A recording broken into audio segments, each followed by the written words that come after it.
बऱ्याचशा शेतकऱ्यांच्याकडून विचारपूस होते की नेक्रॉसिस आणि मम्पिकेशनची समस्या येते.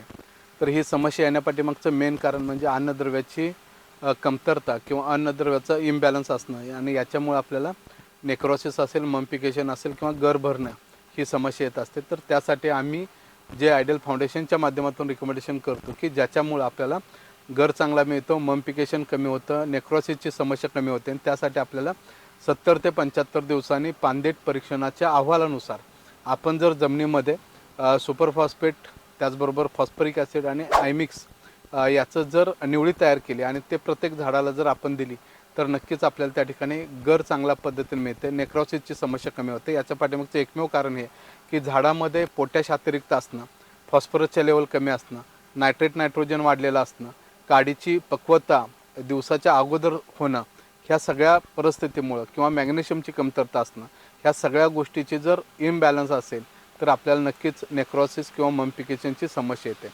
आणि त्यासाठी आपल्याला पाणी उतरण्याची अवस्था जी आहे, 10% पाणी उतरल्यानंतर आपण जर या खतांची आळवणी जर आपण तयार करून घातली तर 100% आपल्याला रिझल्ट चांगले मिळतात. किंवा बेसल डोसमध्ये आपण 10% पाणी उतरल्यानंतर सुपरफॉस्फेट 100 किलो, फॉस्फरिक ॲसिड ड्रिपमधून 2 ते 2.5 किलो फॉस्फरिक ॲसिड आणि आयमिक्स 10 किलो हे जर आपण ड्रिपमधून दिलं तरीसुद्धा चांगले रिझल्ट मिळतात.